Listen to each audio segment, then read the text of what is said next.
Question 16. The table shows the completion times of 4 runners in a race.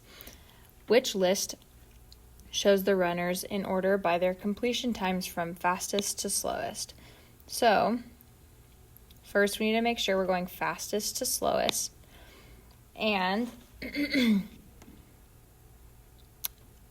as we are looking at these times here, some of them are in fractions and some of them are in decimals. So personally, I think that it is easiest to view numbers from fastest to slowest, biggest to greatest, something like that, if they're in decimal form. So pause point for reflection 1. For you, what's the quickest way to turn a fraction into a decimal?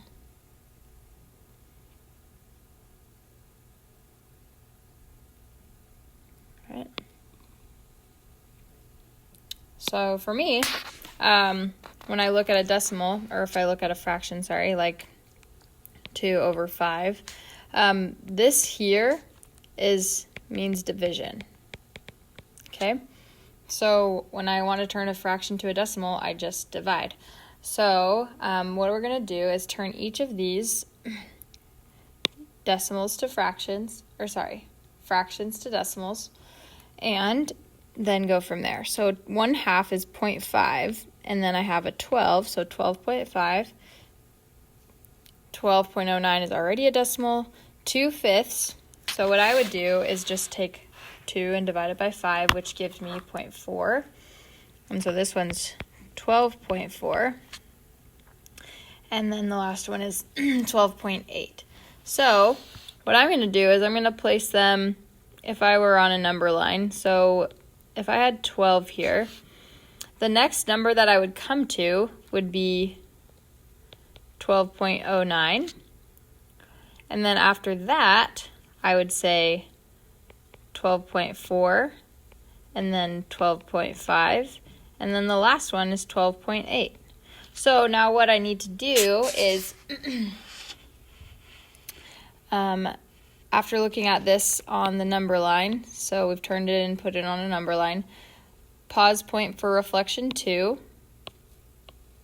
Why is it a good idea to change all numbers to decimals before ordering them from least to greatest or greatest to least?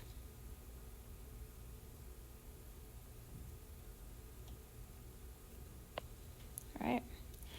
So now what we need to go in here and do is say 12.09 was Ellen. 12.4 was Steve. 12.5 was Joe, and 12.8 was Patty. Okay? So when we're looking at times, if you're finishing something faster, that means your time is going to be the lowest. So the one that has the lowest time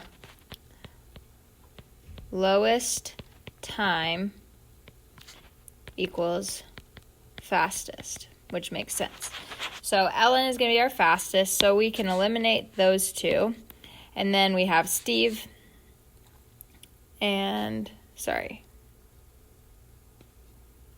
we got Ellen, Steve, Joe, Patty. Okay?